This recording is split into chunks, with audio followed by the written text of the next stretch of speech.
My name is Wolfgang Carrier. First of all, I'm not a watchmaker originally. I learned this when I went into retirement. I was an engineer.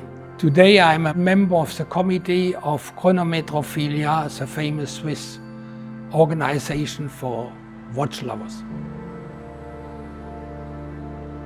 La Chaux-de-Fonds is younger than Le Locle. In fact, the village was created because you had crossroads and the horse carriages stopped here. That's how the little village developed. But in 1794 we had a big fire. Most of the town burned down. And then we developed a modern town. We built differently. And we built in view of the big extension to the watch industry.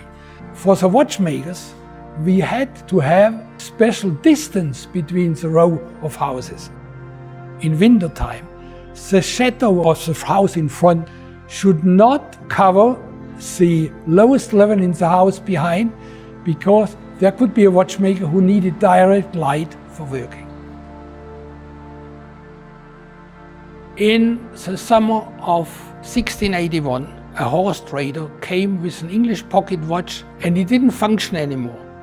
So he went into the forge of the Chaux-de-Fonds and asked if they could repair it. And according to the legend, the young Daniel not only repaired the watch, he also copied it and started watchmaking up here. What's very important, he started a system which we use still today called établissage. And he made some beautiful clocks and also pocket watches.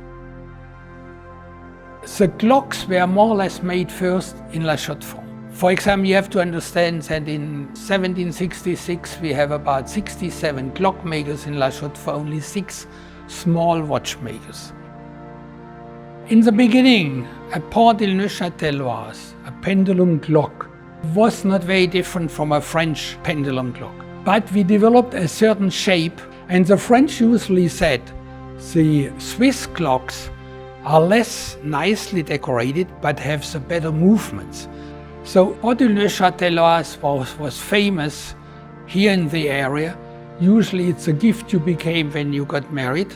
And also famous statesmen like Charles de Gaulle, like President Wilson of the United States, they were all given a pendulum clock by the Swiss government. Starting about 1690, we had a strong immigration from the eastern part of France of Jewish families. They came to La Chaux-de-Fonds.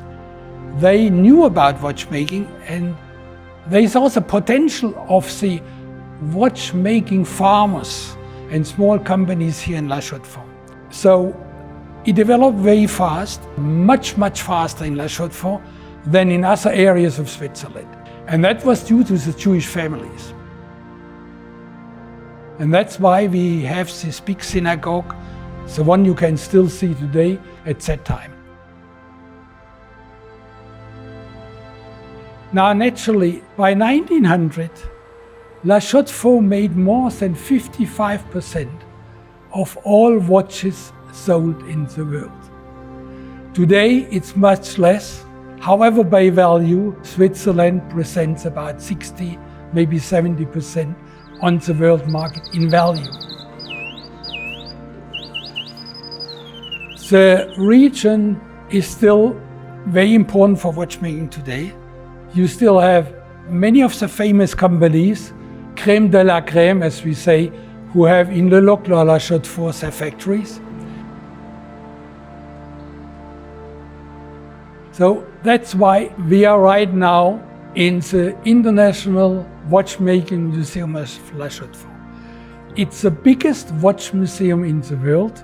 We have in total, we don't know exactly, somewhere between 7,000 and 9,000 objects here, watches and clocks from everywhere in the world. And for me personally, when you see, as a mechanical engineer, the technicality of a mechanical watch, and I was working a lot in the automotive industry, it's much more interesting than automotive. Thank you.